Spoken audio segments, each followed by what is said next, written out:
मित्रों, आज का टॉपिक बहुत बड़ा है। हिंदुओं को जेल और जमातियों से मेल।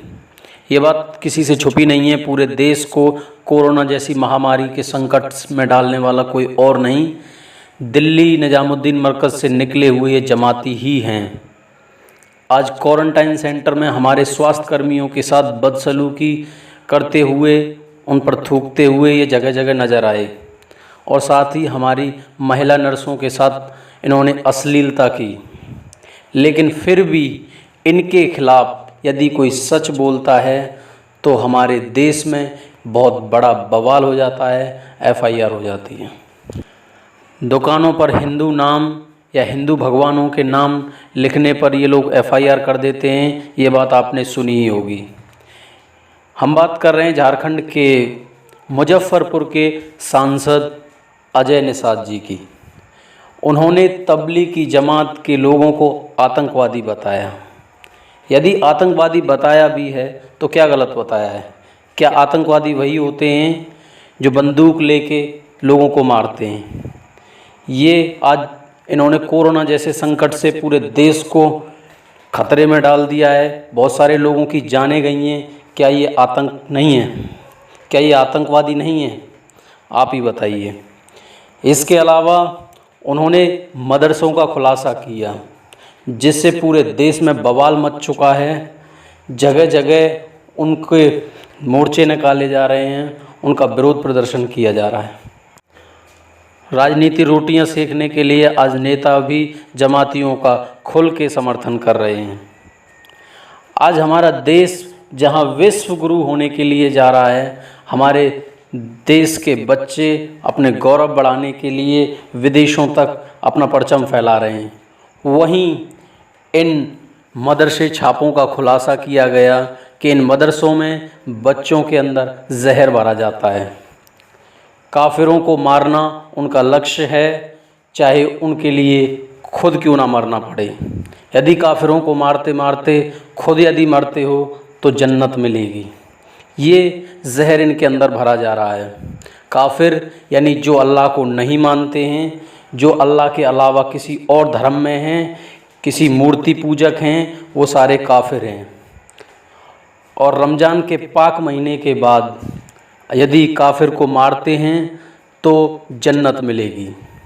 हिंदुओं को मारना काटना, इसके अलावा जितने भी धर्म के लोग हैं, अल्लाह को ना मानने वाले, उन सभी को मारने से इनको जन्नत मिलती है। आप सोचिए ये क्या सिखा रहे हैं। ये ना किसी धर्म को मानते हैं, ना किसी भाईचारे को मानते हैं, केवल अल्लाह मियाँ को मानते हैं और इस्लाम को अपना बाप समझते हैं।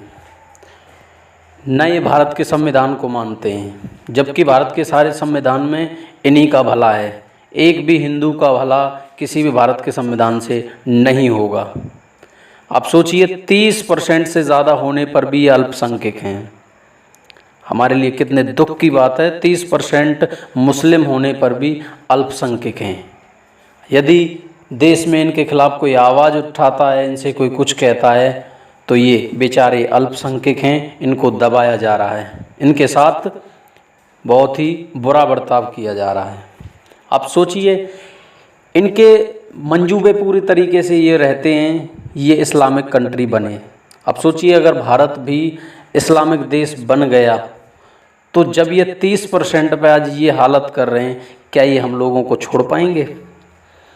फिर भी अगर भारत के लोगों को यहाँ से जाना पड़ा तो ऐसा कौन सा हिंदू राष्ट्र देश है जो इनको शरण देगा? आज लोग इनके खिलाफ आवाज़ उठाने से भी डरते हैं। हमारे न्यूज़ चैनल के chief and editor anchor Sudhir Chaudhary ji के खिलाफ न केवल FIR की गई, बल्कि पाकिस्तान और इस्लामिक देशों से उनको जान से मारने की धमकी भी दी गई। आप सोचिए विदेशों से फ़ोन आता है और कहते हैं कि हमें आपके हर कदम की निगरानी है। आप कहाँ जाते हैं, कहाँ रहते हैं, क्या करते हैं, हर एक चीज़ की खबर है। आप सोचिए उनको ये खबर कौन दे रहा है? हर मिनट हर सेकंड की उनकी खबर इनको कौन दे रहा है? हमारे देश में छुपे हुए ये जिहादी, ये आतंकवादी, ये एक एक पल की खबर विदेशों तक दे रहे हैं। ये किसी का हित नहीं कर सकते। अब सोचिए, अल्पसंख्यक होते हुए ये इतना कर सकते हैं। यदि इनकी आबादी ऐसे ही बढ़ी तो आने वाले समय में भारत कहाँ होगा, ये आप खुद सोच सकते हैं। आज छोटे बड़े यूट्यूबरों को धमकी दी जा रही हैं, उनके खिलाफ FIR की जा रही है।